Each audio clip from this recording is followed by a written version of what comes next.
দেশে এখন স্নাতক ডিগ্রিধারীদের ৩ জনের মধ্যে একজন বেকার। সবচেয়ে বেশি বেকার ঢাকা বিভাগে। এই বিভাগে বেকার আছে ৬,৮৭,০০০ জন। পরিসংখ্যান ব্যুরোর সবশেষ শ্রমশক্তি জরিপে উঠে এসেছে এ চিত্র। দেশে এক বছরের ব্যবধানে বেকারের সংখ্যা বেড়েছে ১,৬০,০০০। এ বিষয়ে আরও বিস্তারিত আলোচনা করতে আমাদের সাথে যুক্ত হয়েছেন অর্থনীতিবিদ এম এস সিদ্দিকী। আপনাকে স্বাগত জানাচ্ছি অর্থনীতি সারাদিনে। আপনার কাছে শুরুতেই জানতে চাবো, আমরা জানি যে বাংলাদেশের কিন্তু আগে থেকেই অর্থনীতিতে প্রধান অন্যতম বড় একটি সমস্যা ছিল বেকারত্ব। গত এক বছরে এই বেকারত্ব আরও বেড়েছে। আমরা জানি যে সরকারের পট পরিবর্তনের পরে কিন্তু আমাদের বিনিয়োগ অনেকটা স্থবির হয়েছিল, সেই কারণেই হয়তো বেড়েছে। তো সার্বিকভাবে বর্তমানের যে চিত্র, এই চিত্রটা আপনার কাছে কি মনে হচ্ছে? অর্থনীতির যে অবস্থা তার সাথে আনএমপ্লয়মেন্ট বেড়ে যাওয়াটা রিফ্লেকশনটা স্বাভাবিক মনে হয়েছে। কারণ আমাদের দেশে এখন এই বছর প্রাইভেট সেক্টরে ইনভেস্টমেন্ট লোয়েস্ট গত 5 বছরে। অর্থাৎ চাকরি সৃষ্টির এই বছর সবচেয়ে কম হয়েছে। অ্যাট দি সেম টাইম রিপোর্টে যেটা হয়তো আসেনি সেটা হচ্ছে যে প্রচুর এসএমই ইন্ডাস্ট্রি এবং বিজনেস বন্ধ হয়ে গেছে, যার জন্য অনেক মানুষ বেকার হয়ে আবার বেকার লিস্টে তারা নাম লিখিয়েছে। আরো একটা সমস্যা আছে যেটা আলোচনায় আসেনি, সেটা হচ্ছে যে টেকনিক্যাল জব আছে যে পরিমাণ, সে পরিমাণ টেকনিক্যাল লোকের আনএমপ্লয়মেন্ট রেট কিন্তু তত কম। জেনারেল এডুকেটেডরাই বেশি আনএমপ্লয়েড। অর্থাৎ আমাদের যদি স্কিল লেবার, যেটা রিপোর্টে এসছে যে স্কিল না থাকার কারণে অ্যাপ্রোপ্রিয়েট বেতন পাচ্ছে না। আমরা যদি স্কিলটাকে ডেভেলপ করতে পারতাম তাহলে এই এই চিত্রটা আরেকটু আমাদের কাছে ভালো মনে হতো। কিন্তু দুর্ভাগ্যজনকভাবে স্কিল লোকজনের সংখ্যা আমাদের দেশে কম এডুকেশন সিস্টেমের কারণে। আর এমপ্লয়মেন্ট বাড়ে নাই, সেটা ইনভেস্টমেন্টের কারণে ফরেন ডাইরেক্ট ইনভেস্টমেন্টও কমে গেছে। সেটা প্রায় প্রায় 1 বিলিয়নের সাইডটি উপরে, যেটা সাধারণত আমরা মনে করি $2 থেকে $3 বিলিয়ন একটা স্ট্যান্ডার্ড এফডিআই আমাদের দেশে ছিল, সেটাও কমে গেছে। এইসব কারণে চাকরি কমে গেছে। সরকারি ক্ষেত্রে কিছুটা চাকরি বেড়েছে এমপ্লয়মেন্ট, কিন্তু মূল এমপ্লয়ার তো আমাদের দেশে হচ্ছে প্রাইভেট সেক্টর। এবং আরো আশ্চর্যের ব্যাপার হচ্ছে যে এই প্রাইভেট সেক্টরটা শুধু এটা একটা ইনফর্মাল সেক্টরে বেশি। ইনফর্মাল সেক্টরে যে কোনো সময় একজনের চাকরি চলে যেতে পারে, তার চাকরির নিরাপত্তা নাও থাকতে পারে, তার একটা আনসার্টেনিটি সবসময় থাকে। সুতরাং অনেক সময় এই ইনফর্মাল চাকরিগুলোকে এমপ্লয়ি হিসাবেও গণ্য করা যায় না।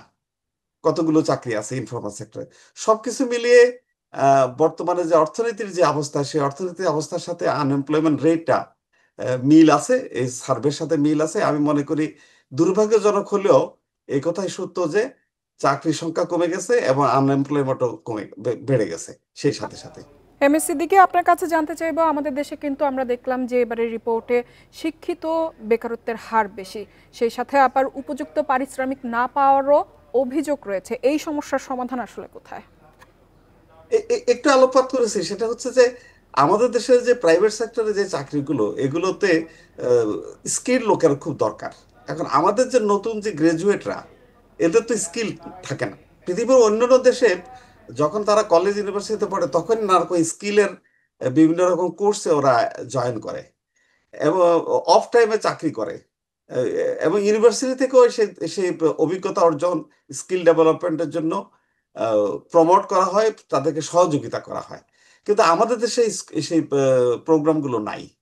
এবং প্রাইভেট সেক্টরও যে ট্রেনিং দেওয়ার জন্য একটা সিএসআর আন্ডার একটা অপরচুনিটি ক্রিয়েট করবে, সেটাও কিন্তু আমাদের নাই।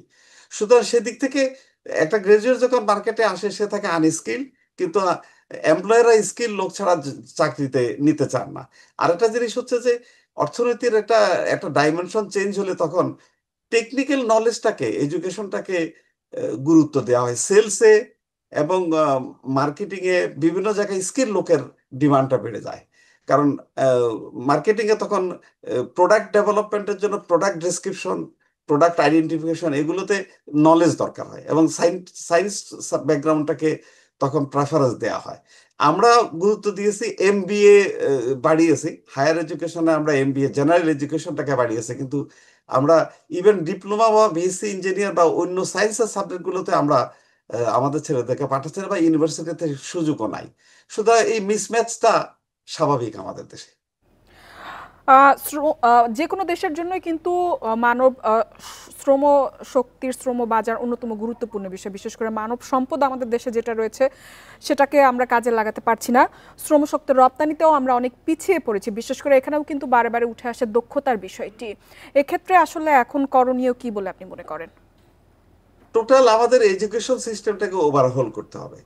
প্রথমত বাংলাদেশের যে রিকোয়ারমেন্ট আছে, এমপ্লয়ারদের যা চাহিদা, এডুকেশনটাকে প্র্যাকটিক্যাল ওরিয়েন্টেড করতে হবে। আমাদের বিদেশে একটা বড় শ্রম বাজার আছে। আমরা প্রায় 1-1.5 কোটি মানুষ আমরা বিদেশে পাঠিয়েছে চাকরি করার জন্য। সেখানকার যে চাহিদাটা, সেটাও আমাদেরকে দেখতে হবে। আমরা আমরা আনস্কিল লেবার মিডিল ইস্টে মূলত পাঠিয়েছে, কিন্তু ওরা সবসময় আমাদের কাছে চায় যে আমরা ভালো ইলেকট্রিশিয়ান, ভালো মেশনারি, স্কিল, এই ধরনের লোক চাই। কিন্তু আমরা যখন প্র্যাকটিক্যালি পাঠাই, আমরা আসলে একজন সাধারণ অশিক্ষিত বা অস্বল্প শিক্ষিত যুবকদেরকে পাঠাই, যার জন্য সেখানে গেলে খুবই অল্প বেতন, অ্যালার্মলি লো। ওয়ার্ল্ডে যত লোক মিডল ইস্টে চাকরি করে, বাংলাদেশের এমপ্লয়ীদেরকে সবচেয়ে কম বেতন দেয়া হয়। এটা খুবই লজিক্যাল যে আমাদের লোকজন সেখানে যে অ্যাসিস্ট্যান্ট হতে পারে কিন্তু টেকনিশিয়ান হতে পারে না।